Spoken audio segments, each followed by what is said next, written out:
verso de número 1 até o verso de número 8. Vamos acompanhar com atenção, dedicação à leitura da palavra do Senhor. Bem-aventurados os retos em seus caminhos, que andam na lei do Senhor. Bem-aventurados os que guardam os seus testemunhos e que o buscam com todo o coração, e não praticam iniquidade, mas andam nos seus caminhos. Tu ordenaste os teus mandamentos, para que diligentemente os observássemos. Quem dera que os meus caminhos fossem dirigidos a observar os teus mandamentos, então não ficaria confundido, atentando eu para todos os teus mandamentos. Louvar-te-ei com retidão de coração, quando tiver aprendido os teus justos juízos. Observarei os teus estatutos. Não me desampares totalmente.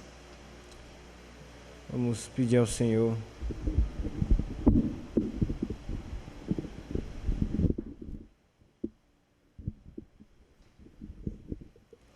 Vamos orar, irmãos.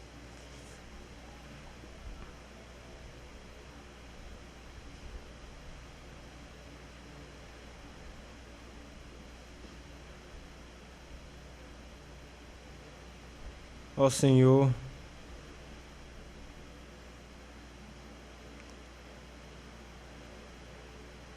Deus tão firme, Tu és a nossa rocha, Senhor. Tu és a nossa rocha e Tu és chamado de rocha eterna. Senhor, nós em nós mesmos somos como um vento que passa e não volta. Nós somos vãos em nós mesmos.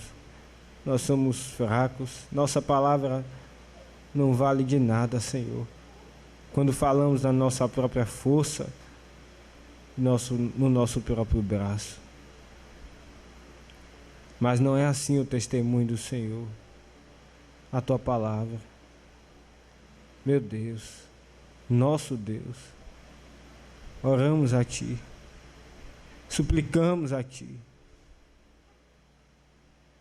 que em nome de Jesus, Tu venhas agora de uma forma especial, contar-nos, testificar em nossos corações a Tua verdade, o testemunho do Senhor, de forma que todos aqui ouçam com muito mais clareza, com muito mais realidade do que me veem e do que me ouvem.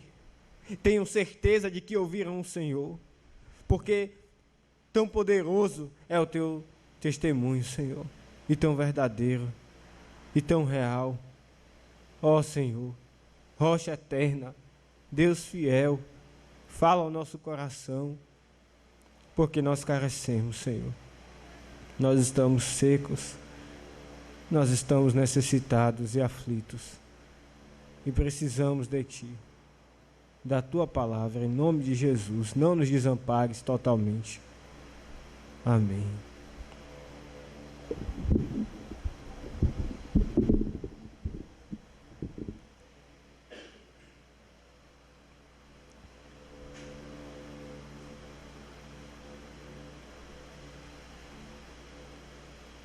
Meus irmãos, nós temos exposto esse salmo e começamos com essa expressão do bem-aventurado e falamos então da necessidade de conhecer o sentido da verdadeira bem-aventurança ou felicidade, que é a felicidade cristã.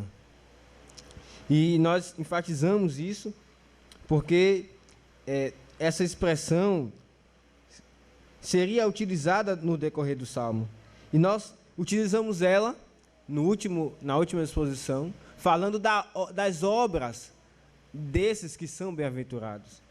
O verso de número 1 diz: Bem-aventurados os retos em seus caminhos, que andam na lei do Senhor. Então, eles andam na lei do Senhor, eles praticam a lei do Senhor. Mas, neste primeiro grupo do Salmo 119, o salmista aqui começa a fazer como que um dissecar do crente. Então, no verso de número 1, nós ouvimos das obras dos crentes. Eles andam na lei do Senhor. Mas agora o salmista fala da estrutura do coração do crente. Nosso verso de número 2 diz: bem-aventurados os que guardam os seus testemunhos e que buscam com todo o coração. Então aqui nós falamos do coração do crente. E nós iremos expor a primeira parte deste verso, que fala dos testemunhos do Senhor. A súmula, então, desta pregação, o resumo dela é que aqueles que ficam perto dos testemunhos do Senhor é que são abençoados. Aqueles que ficam perto dos testemunhos do Senhor é que são abençoados. E nós iremos ver isso em 3 pontos. Em primeiro lugar, por que aqui é dito testemunho?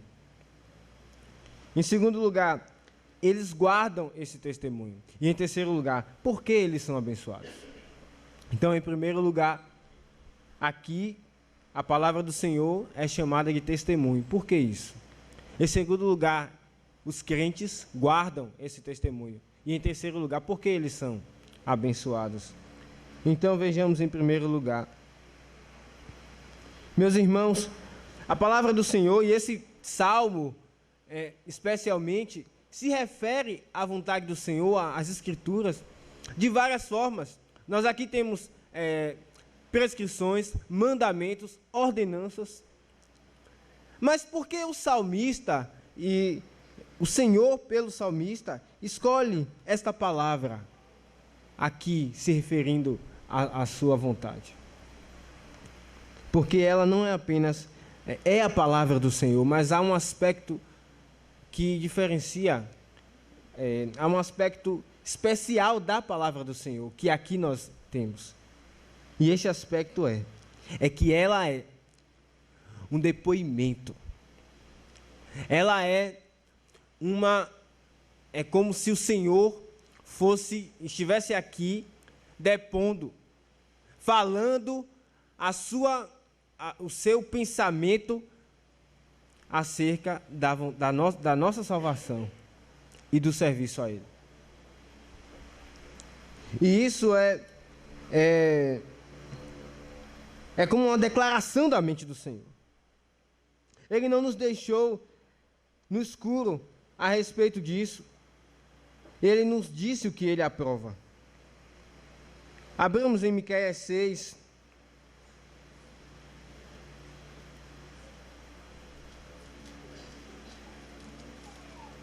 Profeta Miqueias, no verso de número 6. Veja o que diz o profeta o capítulo de número 6, verso 6. Com que me apresentarei ao Senhor? E me inclinarei diante do Deus Altíssimo? Apresentar-me-ei diante dele com holocaustos, com bezerros de um ano? E o verso de número 8 diz: Ele te declarou, ó homem, o que é bom. Então, meus irmãos, talvez nós poderíamos trocar as palavras do profeta aqui e dizer: como me apresentarei na ceia do Senhor, que os irmãos aqui tomarão no domingo? Como eu devo vir? E a resposta é: Ele te declarou. Não, meus irmãos, não, nós não podemos vir da forma que nós achamos que devemos vir à ceia do Senhor. Nós não podemos ter uma semana normal e, em alguns momentos antes da ceia do Senhor, à tarde, no domingo, pensarmos sobre algumas coisas da ceia, e então virmos até aqui.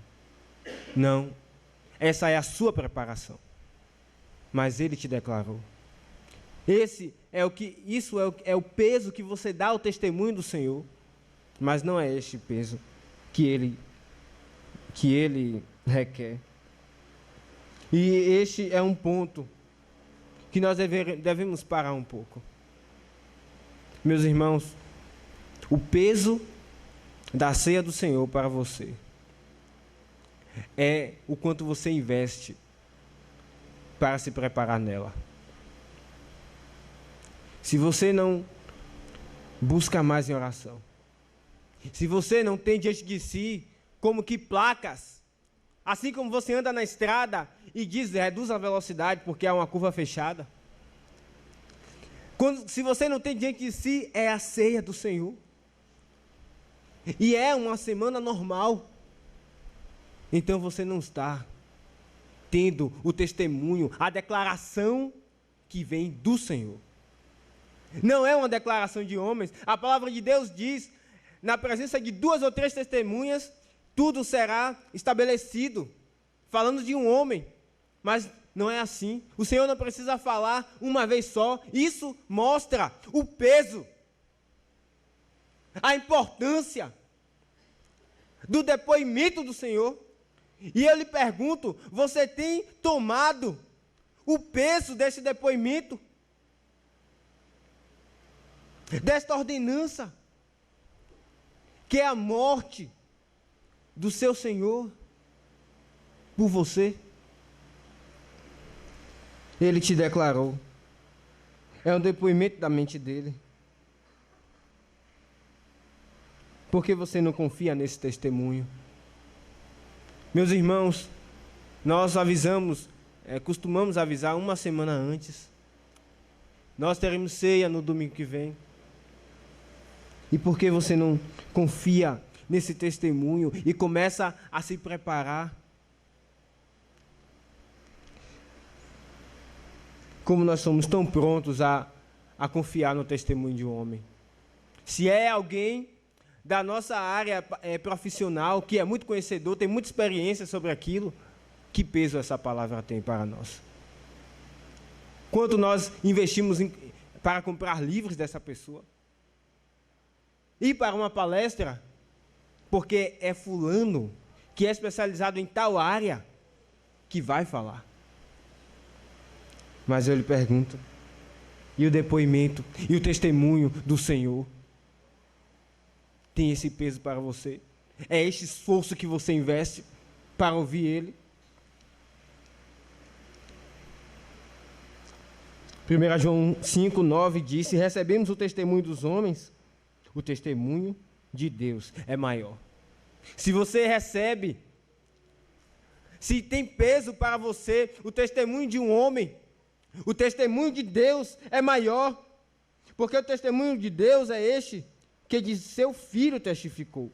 É o Evangelho. E aqui nós temos, irmãos, por toda a palavra de Deus, esse ensino do testemunho do Senhor. No Velho Testamento, o Senhor disse a Moisés, depois que ele quebrou as tábuas, Deus disse a Moisés, depois porás na arca o testemunho que eu te darei.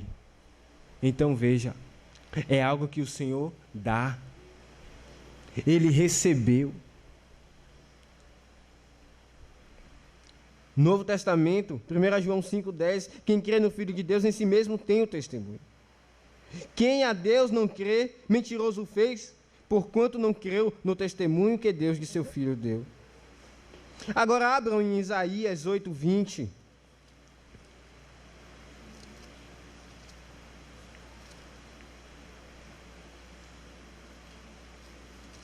Profeta Isaías, capítulo 8, 20.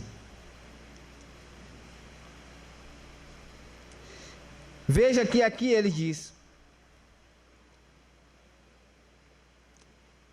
a lei e ao testemunho. É como se ele estivesse diferenciando aqui. A lei é algo, e o testemunho é algo que é diferente da lei. Mas nós não vimos que toda a palavra de Deus é um testemunho? Por que essa diferença, ou aparente diferença? Meus irmãos, toda a palavra de Deus é o testemunho dele. Mas nós poderíamos dizer que o Evangelho, o Evangelho da graça é um testemunho maior ainda. E deixe-me explicar a vocês como isso. Romanos 2,15 diz: os quais mostram a obra da lei escrita em seus corações, testificando juntamente a sua consciência. O homem caído tem alguma coisa da lei de Deus. Ainda que um esboço, alguma coisa disforme, mas há nele. Veja que é tão presente que Romanos diz que a lei está escrita em seus corações. Então ele tem algo para mostrar a ele a existência desta lei de Deus.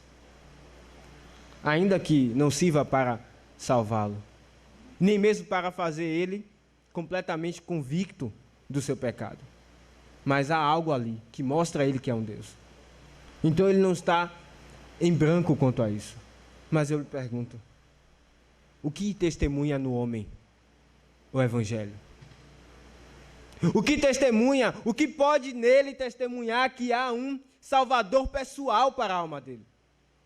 Não há nada próximo. Não há nada em que ele possa dar um sinal a ele. Então, há uma maior necessidade de testemunho. Há uma maior necessidade de que um testemunho seja contado, seja comunicado a ele. Precisa de um testemunho. Porque então é um mistério. E é isso que o apóstolo Paulo diz: aos quais Deus quis fazer conhecer quais são as riquezas da glória deste mistério entre os gentios. Que mistério? Que é Cristo em vós, a esperança da glória. Colossenses 1:7. Cristo é um mistério. O Evangelho, a redenção, é um mistério. Então você precisa ter o testemunho de Deus para isso, ou você nunca irá saber dessa redenção.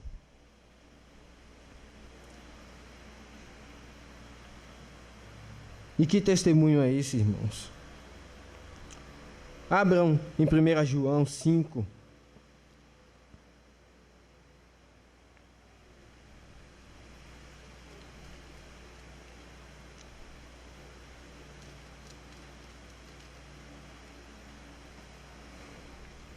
No verso de número 9, aliás, verso de número 7, diz: porque 3 são os que testificam no céu, o Pai, a Palavra e o Espírito Santo, e esses 3 são um.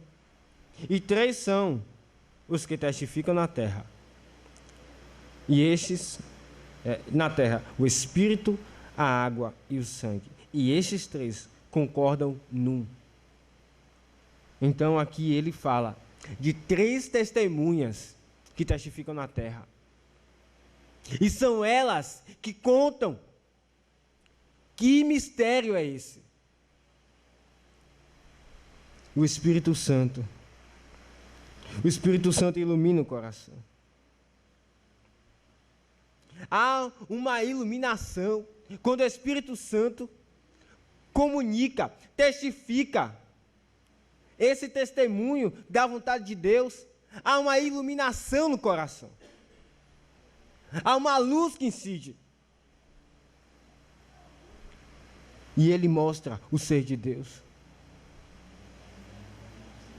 Se nós voltarmos para a ceia do Senhor, para a preparação. Se você buscar o Senhor em preparação, e Ele testificar a você o que acontecerá na ceia, então Ele irá iluminar o seu coração acerca da retidão de Deus. Ele irá iluminar e mostrar: Deus odeia 2 pesos e 2 medidas. E Ele não foi parcial no juízo quando era seu filho. Ele não penalizou menos porque era seu filho. se ele imputou todo o pecado, foi toda a ira de Deus. Então, meus irmãos, se isso for iluminado a você, então irá estar diante de você um Deus, o Deus que realmente é o Deus da palavra. Sua justiça, sua retidão. E isso é necessário. E nós iremos falar como isso é necessário ainda. Mas não somente a retidão, a fidelidade de Deus. Promessas e mais promessas nos profetas, Isaías, Ezequiel, todo o Velho Testamento prometendo um Messias, prometendo um Redentor, até que então veio o Redentor. Então na ceia está a fidelidade de Deus, na ceia está a verdade de Deus, o quão Ele é firme em sua palavra, o quão Ele não pode falhar, o quão Ele não pode mentir. E se você se preparar, meditando nisso, você irá ver diante de você a fidelidade desse Deus. E o Espírito ilumina. Realmente é como um desenhar espiritual, ainda que invisível, mas nítido para a alma da pessoa de Deus. Mas não é somente isso. A outra testemunha é a água. E o Espírito, então, usa da palavra. E ela vai descendo para o coração. E aqui, meus irmãos, está o que lhe adianta descobrir a justiça de Deus. Descobrir que Ele é justo, se ela não é por você. O que lhe adianta descobrir que esta fidelidade é tão firme, se ela é a fidelidade das ameaças para lhe destruir. O que lhe adianta esse Deus tão magnífico desenhado diante de você, o Espírito Santo iluminando ele diante de você, se ele todo é contra você? Então, o Espírito Santo aplica isso à sua alma. Aplica a retidão de Cristo. Se você parar e se preparar para a ceia do Senhor, e considerar na retidão dele, o como ele não poupou nem mesmo seu filho, mas ele puniu seu filho. Então, se isso cair sobre o seu coração, então irá ter paz de consciência, porque o Espírito Santo aplica a justiça dele sobre você. A alegria, ao sentimento de alegria. Romanos 8:1 diz, esse texto poderá soar ao seu ouvido. Portanto, agora, nenhuma condenação há para os que estão em Cristo Jesus. Então, se você tomar esse testemunho desta ordenança tão preciosa, deste Deus tão justo e reto que estará na ceia do Senhor domingo, e se você buscar Ele em preparação, inevitavelmente, meu irmão e minha irmã, você será levado a se arrepender dos seus pecados, porque você terá diante de você aquele que é totalmente justo e reto, e você terá diante de você aquele que não poupou a seu filho, e você pensará, se ele não poupou a seu filho, se ele não foi parcial com o seu próprio filho, ele não será comigo.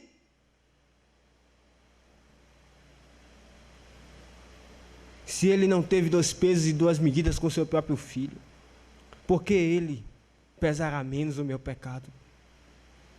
Você irá ser levado a se arrepender do seu pecado. E isso é algo indispensável na preparação. Isso é um dos motivos pelos quais você precisa se preparar. Você precisa se arrepender dos seus pecados. Você não pode vir sem arrependimento. Não. É suicídio. Você não terá a justiça dele a favor de você.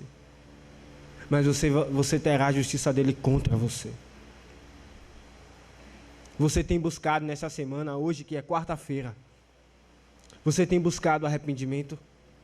Mas não digo o arrependimento que o crente deve buscar. Eu digo aquele que deve ser mais pesado por causa da ceia do Senhor, por causa da demonstração da ira de Deus, da penalidade por causa do seu pecado, que estará diante de você. Você tem se ajoelhado diante do Senhor para outras coisas, especialmente para dizer: Senhor, estará diante de mim a punição de Cristo, quando você ouviu o pecado nele. E eu aqui estou com esses pecados, que ainda não tenho me arrependido. Você tem feito isso? Você tem relacionado os seus pecados e ido a Deus com uma lista, com essa lista a Ele, clamando por arrependimento? Meus irmãos, se vocês não têm feito isso, vocês estão indo como Balaão foi. Balaão não viu, a mula viu, mas ele não viu o anjo. É assim que você está indo, dia após dia desta semana, contra o anjo com a espada desembanhada.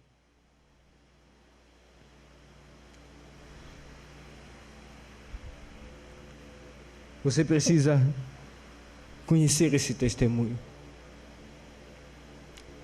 O Espírito já lhe contou ele, deste ser tão reto, mas não somente reto. O Espírito já lhe contou deste ser tão verdadeiro, tão fiel, de forma que você verá diante de você as promessas que foram feitas de que haveria um Messias. Então ele estará lá, moído. Ele estará lá. Então, é o sinal da verdade de Deus, de como ele não falha. Assim você pode então se apegar aos benefícios.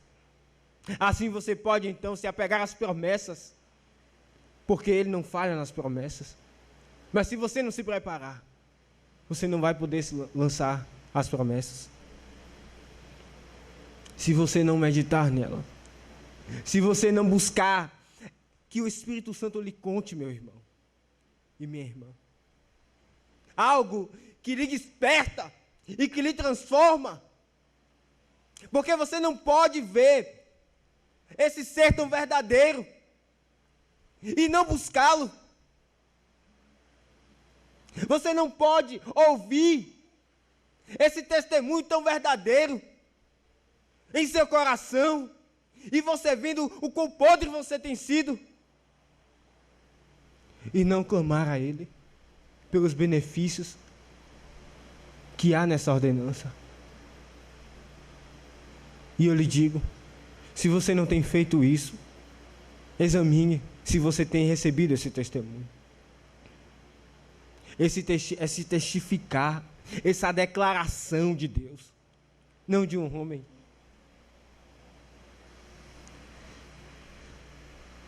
A consciência é pacificada. Meus irmãos, que glória é essa? Uma consciência que nos condena tanto, ser pacificada. Não tem mais nenhum motivo de lhe culpar. Nada. Somente esse texto. Nenhuma condenação há para os que estão em Cristo Jesus. Oh, meus irmãos, ela é calada e alegria.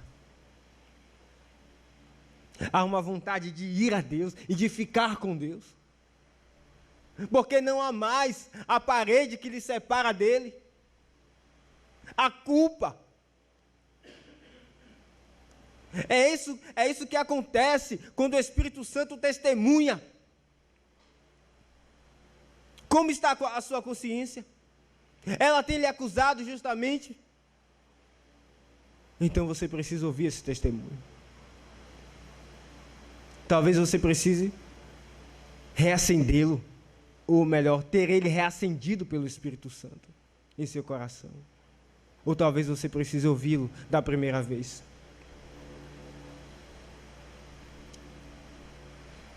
Porque a consciência é apaziguada e uma vontade de ir a Deus surge no coração. Mas não somente isso, quando a alma olha para si, que não há mais culpa, mas ainda há o fedor do pecado. Mas ainda há a sujeira do pecado. Então ela entra em confusão ainda. E é por isso que também a segunda testemunha é a água. O texto de João diz: 3 são os que testificam na terra: o Espírito, a água e o sangue. E esses 3 concordam num. É óbvio, o Espírito de Cristo, a água da palavra de Cristo e o sangue de Cristo concordam num, no Filho de Deus. Essas 3 testemunhas concordam nele. Então a água e o sangue é aplicado e é lavado. É por isso que a palavra de Deus diz, o Senhor mesmo disse: santifica-os na tua verdade, a tua palavra é a verdade. Santifica-os, purifica-os na verdade. E a tua palavra é a verdade. A água da palavra santifica. A água da palavra arrasta os seus pecados. Vinde após mim. Ainda que os seus pecados sejam como a escarlata, serão mais alvos do que a neve. Diz a palavra do Senhor. Você está se sentindo sujo? Você está com nojo? Ou ainda você não tem percebido a sua sujeira? Meu irmão, você precisa desse testemunho. Mas quando ele é comunicado, contado à alma, então a água lava. Há um poder santificador de Deus. Veja em 1 Tessalonicenses 1:5, o apóstolo Paulo diz: porque o nosso evangelho não foi a vós somente em palavras, mas também em poder e no Espírito Santo e em muita certeza. Veja, essa comunicação, essa transmissão desse testemunho foi em muita certeza. Ao ouvir o testemunho, você saberá que é de Deus. Você saberá, porque foi em muita certeza. O apóstolo Paulo falou. E isso é claro. Você saberá, porque o texto da palavra de Deus diz: e conhecereis a verdade, e ouvireis a verdade, e lhe será transmitida a verdade, e lhe será contada a verdade. E o que acontecerá? Inevitavelmente. E a verdade vos libertará. É inevitável. É claro. Você não terá dúvida. Às vezes nós temos dificuldade de nos comunicar quando nós passamos, por exemplo, um WhatsApp para uma pessoa. A outra pessoa entende de uma forma errada, entende de uma forma, às vezes você não quis dizer algo e ela entende. Às vezes nós temos algo tão profundo em nosso coração e queremos contar a alguém. E aquela pessoa não consegue entender o peso desse sentimento. Ela não consegue entender o que está passando com você e você fica decepcionado porque não conseguiu contar. Não houve a comunicação perfeita, mas essa comunicação é perfeita. E conhecereis a verdade, e a verdade vos libertará. Este poder que acompanha o Evangelho, o testemunho de Deus, é inevitável. Ele se mostra mais claro à alma. E é inevitável que você saiba que foi Deus. Não há nenhum ruído nessa comunicação.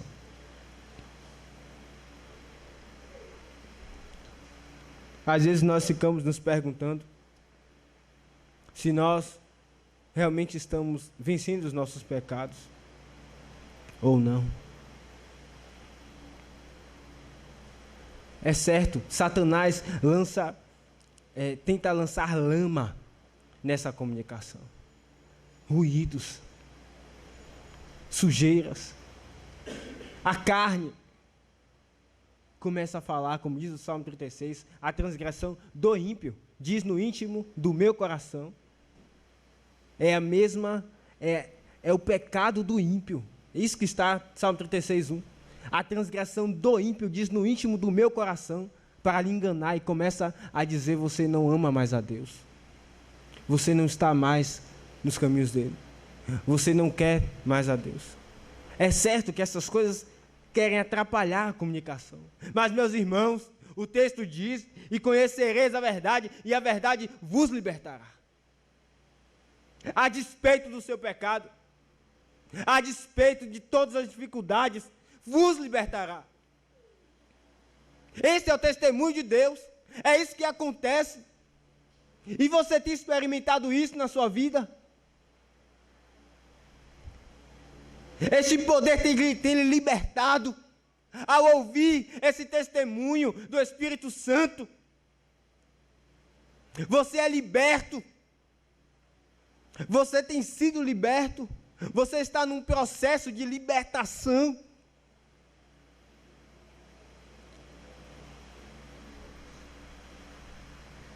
Um desenredamento da luxúria, da lascívia. A verdade vos libertará.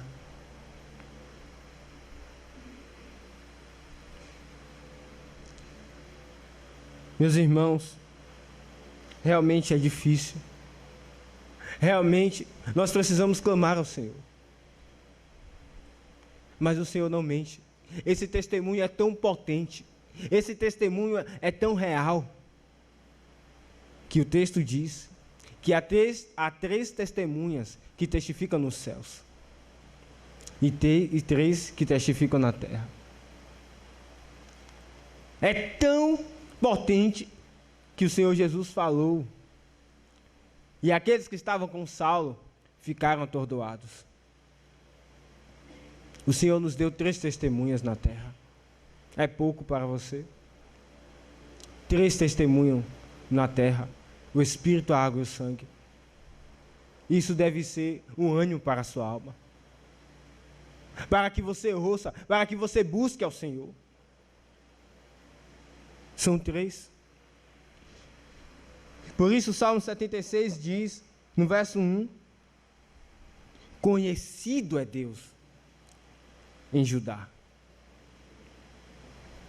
Conhecido. Ele é experimentado, ele é ouvido, ele é conhecido pelo testemunho em Judá. Mas há algo que os bem-aventurados fazem com esse testemunho.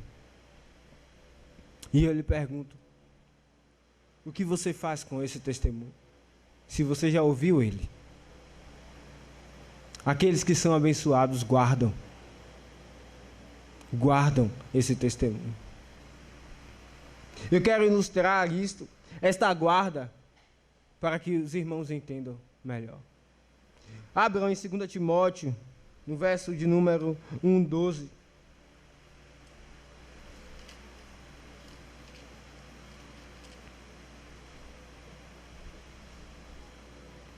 Segunda Timóteo 1:12.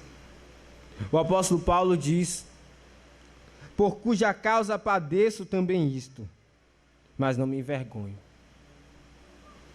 Porque eu sei em quem tenho crido, e estou certo de que é poderoso para guardar o meu depósito até aquele dia. Aqui o apóstolo Paulo fala, numa situação de angústia, de que Cristo era poderoso para guardar o depósito dele, a vida dele, até aquele dia. Então, Cristo guarda. E nós aqui temos algo. Como é a vida da igreja com Deus? Uma comunicação. Como é o culto? Uma comunicação. Uma conversa com Deus. Aqui, o nosso texto de Salmo 119 diz que os bem-aventurados guardam o testemunho do Senhor. O apóstolo Paulo diz que o Senhor Jesus era poderoso para guardar o depósito dele. Então, aqui há 2 textos. Um texto que fala que o crente guarda, E um texto que fala que o Senhor Jesus guarda. E eu quero lhe dizer, meu irmão, assim como você pode confiar nele para aperfeiçoar a sua oração, porque você sabe que ela não é perfeita. Você sabe que ela precisa de mais sinceridade. Você sabe que ela precisa de mais amor. Então essas orações passam pelos furos dele, das mãos dele, e são aperfeiçoadas. Aquele que é o Filho do amor preenche o que falta de amor na sua oração. Então, você pode orar-se. Você pode ir em oração, mesmo sabendo na condição que você está. Você pode ir orar, porque você sabe que Ele irá receber a sua oração. Assim como você pode depositar nele a sua angústia. Uma angústia, se você está passando por alguma enfermidade, que as pessoas não entendem, por mais que você fale, explique o caso, as pessoas não entendem o grau da sua dor, riem da sua dor, então só Ele pode entender a sua dor. Você pode depositar nele a sua angústia, assim como você pode depositar nele a sua vergonha,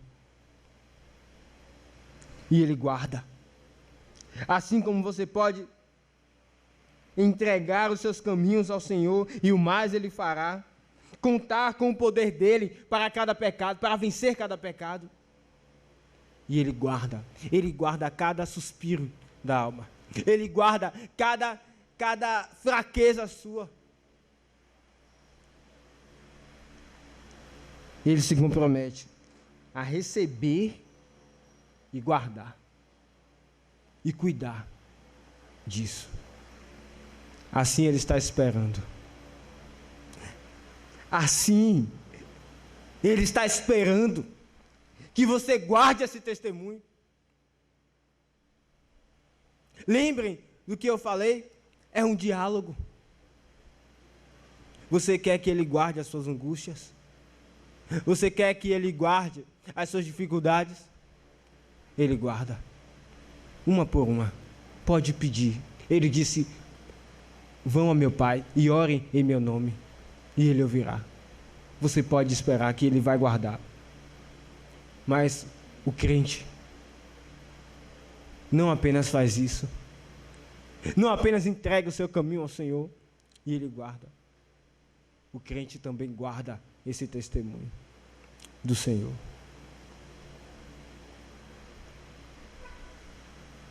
Por isso, meus irmãos, nós não podemos descansar em ser membros da igreja, em não termos compromisso. Não, nós não podemos descansar em que nós somos ditos filhos dele e não servir a ele no culto, guardando até o final da palavra, até a oração, guardando o que ele está despejando aqui. Não, você não pode, porque esta guarda, ela tem duas vias. Enquanto ele guarda a sua angústia, você guarda o testemunho dele. E se você não guarda o testemunho dele, meu irmão, então está havendo alguma coisa estranha nisso. Talvez seja um momento da sua vida e que você precisa despertar já. Ou então não há essa comunicação. Você precisa ter esse compromisso.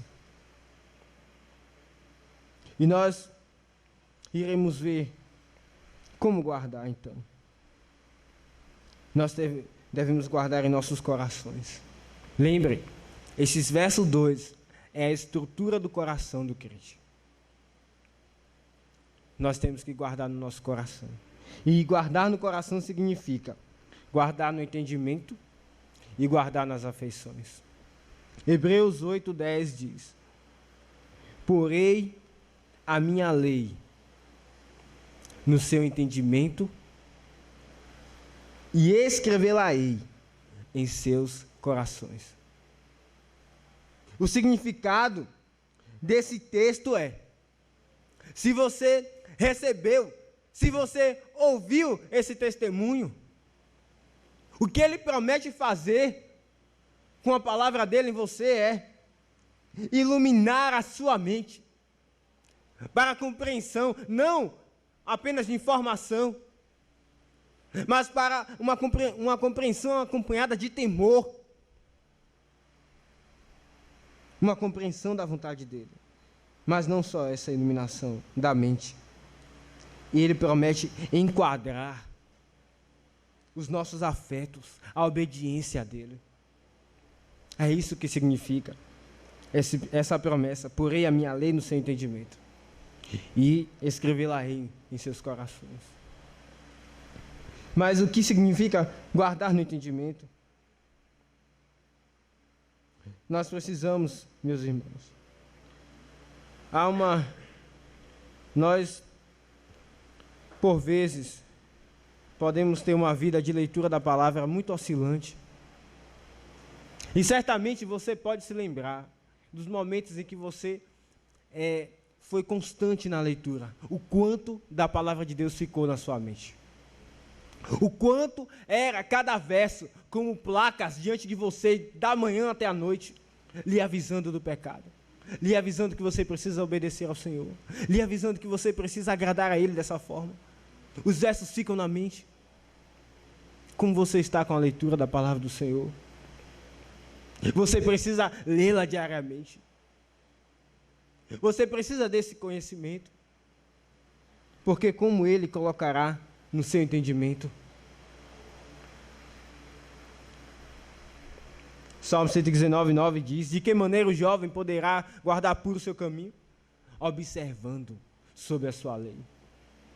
Você tem queixas de que não tem conseguido andar conforme o Senhor quer? Você precisa dispor essa lei ao Senhor, a palavra dele, para que o Espírito aplique a sua mente, lhe desperte. Há outros textos que falam disso, mas há um especial que é colocar na mente dos filhos. Deuteronômio 6,7 diz: e as ensinarás, ou outras versões diz: e as inculcarás. E teus filhos, e as inculcarás a teus filhos, e delas falarás, assentado em tua casa e andando pelo caminho, e deitando-te e levantando-te. Vocês que são pais, vocês têm feito isso com seus filhos?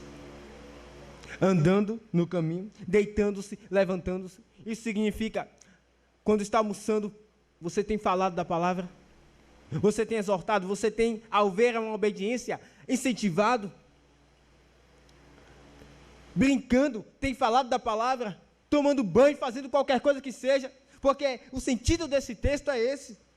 Veja, em tua casa, andando no caminho, deitando-te e levantando-te. Você precisa inculcar. E o sentido é colocar na cabeça, é encher mesmo da palavra de Deus. Se você quer que o Espírito Santo testemunhe quando ela tiver uma idade para que isso aconteça. O salmista disse: escondi a palavra no meu coração. E isso, nós já entramos nas afeições. Você não somente deve guardar no entendimento. Você não somente deve ter um entendimento da palavra de Deus, mas isso deve ter guardado também nas afeições. O salmista disse: escondi a tua palavra no meu coração, para não pecar contra ti. Meus irmãos, isso aqui não é fácil. Isso significa, o significado desse texto é como se alguém pudesse olhar para o coração do salmista e mal conseguir discernir o que é o coração dele e o que é a palavra, porque ele escondeu no coração. Escondeu, está tão escondido, tão misturado, que você não consegue discernir bem o que é a palavra, o que é o coração. Meus irmãos, como nós temos sido fracos nisso. É difícil. Meditar na palavra é difícil. Mas eu lhe digo, O salmista disse: escondi a tua palavra no meu coração, e isso para não pecar contra ti. Se você disser: Senhor, não escondi, não tenho escondido a tua palavra no meu coração, você não poderá dizer com ele: para não pecar contra ti.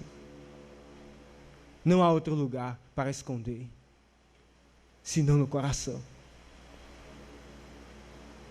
Meus irmãos, que crentes nós temos sido. Que peso esse testemunho tem tido para nós. Você tem guardado esse testemunho? Ele é valioso para você mesmo? Ele é relevante? Você tem respeitado o Senhor que tem falado com você? De uma forma que você sabe que Ele está olhando para o seu coração. E você tem vindo até aqui. E você sabe que Ele está olhando para o seu coração. Como você está guardando esta palavra? Você precisa escondê-la. É um trabalho árduo, mas você precisa parar e fazer um exercício, clamar. Por isso o salmista muitas vezes diz: ouve o meu clamor. Um clamor, meus irmãos, não é uma mera repetição de palavras. Não. Um clamor é um exercício que soa. Um clamor envolve gemidos. Você tem escondido no seu coração. Os crentes guardam esse testemunho no coração, nas afeições. É ter um carinho, é ter uma ternura a Ele, como um homem tem uma joia. Então ele diz, Provérbios 7, 20 e 21, meu filho meu, guarda os meus mandamentos, os mandamentos de teu pai. Vincula-os perpetuamente ao teu coração, amarra-os ao teu pescoço. É algo tão precioso para você, como uma joia, que você, aquelas joias, ou seja lá o que for, uma roupa, um sapato, que é tão especial que você só usa naquelas ocasiões e que ninguém pode tocar. É esse peso que você tem à palavra do Senhor. Vincula-os, amarre. Você tem amarrado ao seu coração, meu irmão e minha irmã. E deixe-me fazer uma aplicação quanto à preparação. Se você tem apenas se alimentado da palavra, ao ouvir a igreja uma vez ou outra, e a sua semana vai passando, e vai passando. Então, você não tem se preparado. O exercício da preparação é vincular ao coração a palavra de Deus. Aquilo que você tem recebido, você precisa vincular ao seu coração. É como se você tivesse que amarrar cada graça ao seu coração mais forte. Pegue aquilo que do Senhor precisa mais em você. Faça uma lista e comece a colocar diante do Senhor e lute para amarrá-lo ao seu coração, de forma que você fique mais atento para não pecar contra o Senhor, de forma que você não envolva o seu coração com coisas que não têm a ver com a preparação, com a ceia do Senhor. Vincule ao seu coração. Mantenha-os como a menina dos teus olhos. Meus irmãos, a menina dos teus olhos é esta bolinha que nós temos no olho. E o Senhor fez isso, creio eu, de propósito, principalmente para que nós entendamos melhor como nós devemos guardar a palavra dEle. tente atingir o seu olho com o seu próprio dedo. Nem que você queira, você irá conseguir. Você involuntariamente você irá fechar os olhos. Ainda que com muito esforço, talvez você consiga. É assim que você deve guardar, como a menina dos seus olhos. Meus irmãos, é isso que tem sido a ceia para você. Essa semana, a ceia é a menina dos teus olhos. De forma que todo compromisso que você tenha, você precisa sentar antes e parar para ver. Será que vai ferir a ceia? Será que vai me afastar mais? Será que vai me fazer ter mais pensamentos mundanos? Será que vai me fazer esquecer? Esse entretenimento vai me fazer esquecer da ceia? Esse jornal, ou esse, seja lá o que for que você assista, esse tempo aqui parado, vai me afastar da ceia? Então é a menina dos meus olhos. Mesmo que você queira, o sentido é esse, mesmo que você queira ferir a ceia, você não irá conseguir. Assim como você mesmo querido, tenta meter o dedo no seu olho e não consegue. Você precisa aguardar dessa forma. Meus irmãos, nós precisamos nos preparar. Você já começou a se preparar dessa forma?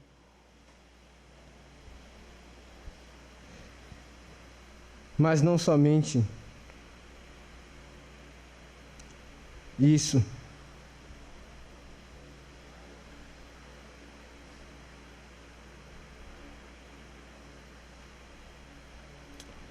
Não somente você deve guardar esse testemunho.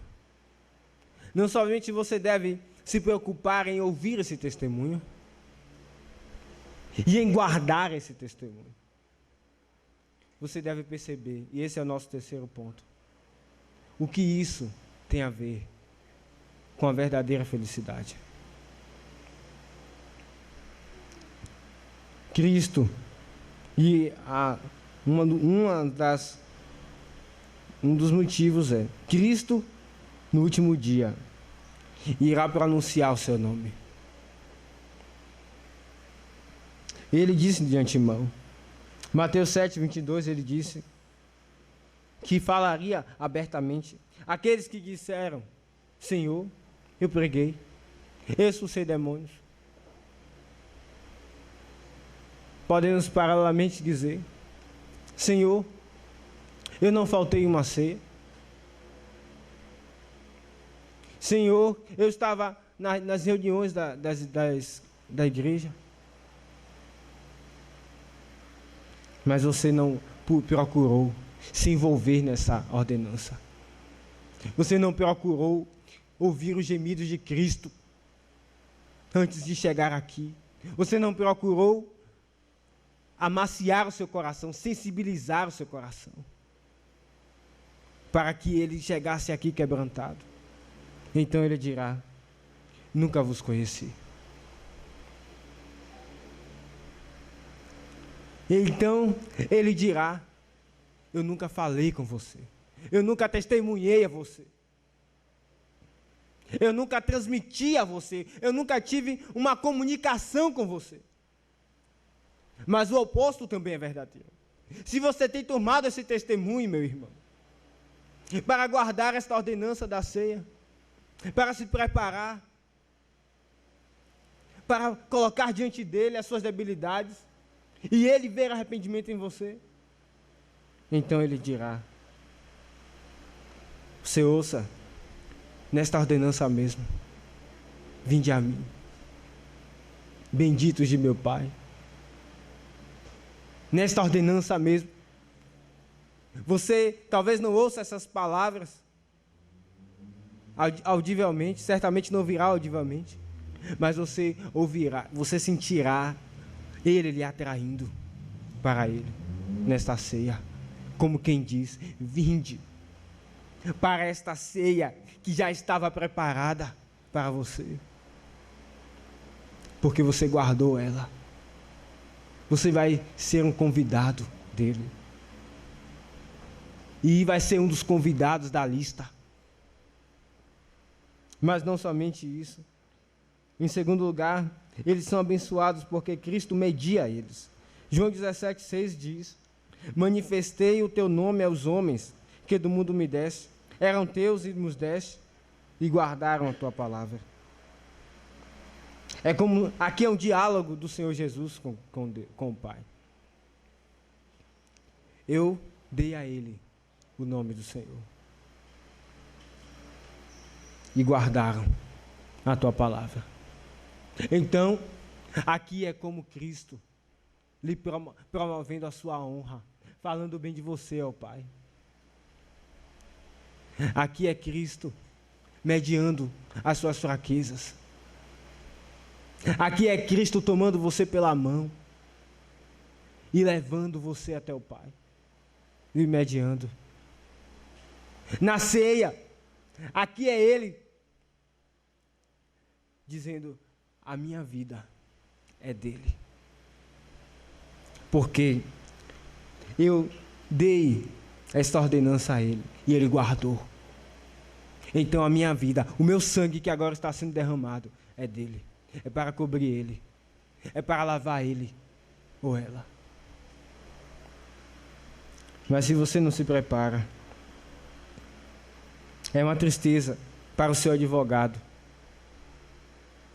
quando ele não pode falar bem de você para o céu.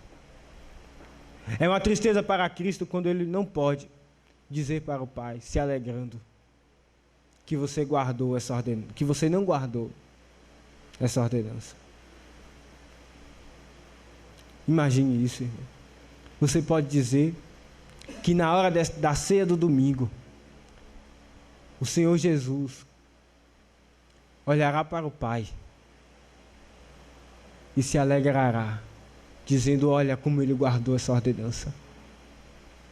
Lhe defenderá na hora da ceia. Você tem tido dificuldades? Lute. Continue colocando diante do Senhor. Continue se preparando. Esta é uma semana difícil. É uma semana que Satanás lança muitas coisas, porque ele sabe do benefício que você pode receber na ceia. Ele sabe que você pode ter mais comunhão com Deus. Ele sabe que suas orações serão diferentes se o Senhor lhe abençoar. Ele sabe que você vai estar mais próximo do Senhor. Então ele lança muitas dificuldades, muitos afazeres. Você precisa filtrar.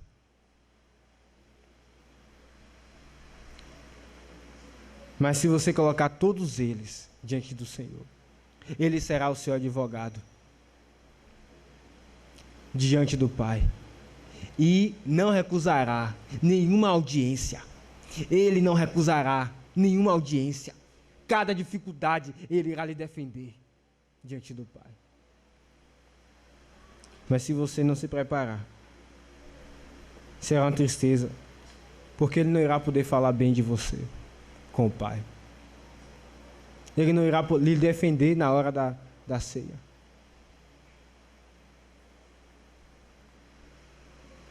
Porque você não teve como precioso o sangue dele. Mas em último lugar, irmãos,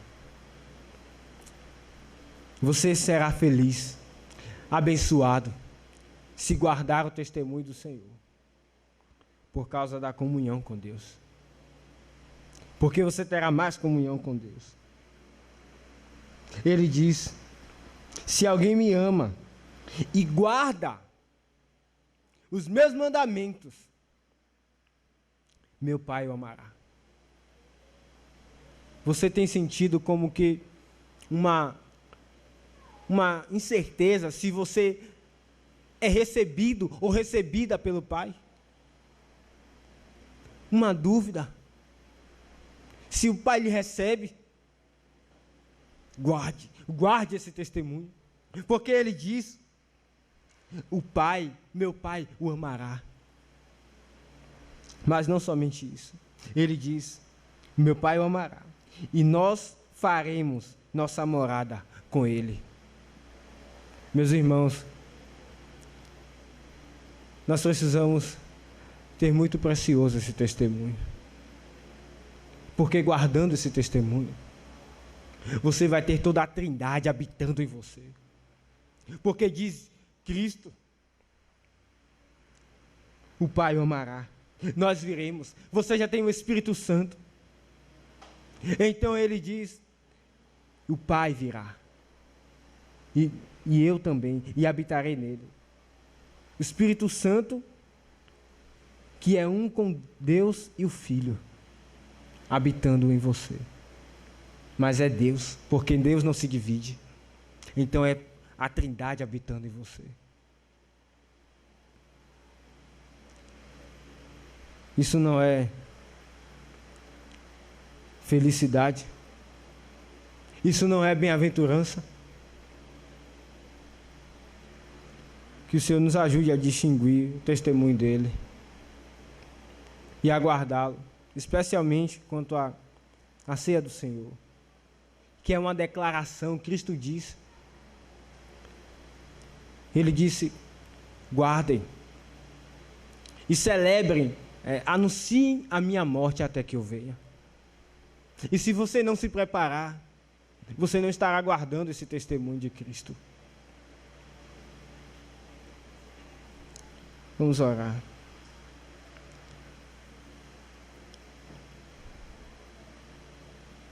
Ó Deus, Trindade Santa, que enche a alma de um pecador, quando ele guarda os seus testemunhos. Ó Senhor, a tua igreja tem tido, aqueles que têm lutado, têm tido muita dificuldade, e outros que não têm se apercebido, Senhor, da forma devida a esse testemunho. Ajuda-nos, Senhor. Desperta-nos. Ó Senhor, por mais que nós nos esforcemos em pregar, na verdade, só mesmo aquele que comunica com o poder divino, que é o Espírito Santo, pode fazer com que se ouça esse testemunho. Eu rogo ao Senhor, em nome daquele em quem concordam as 3 testemunhas que testificam na terra, Cristo Jesus, que o Senhor a desperte a tua igreja, a nós, Senhor, para a veracidade, para o peso desse testemunho, para a realidade desse testemunho. E quanto importa que nós temamos a tua palavra e guardemos com todo zelo em nosso coração e nosso entendimento. Senhor, faz com que nós nos preparemos para a ceia, guardando esse testemunho.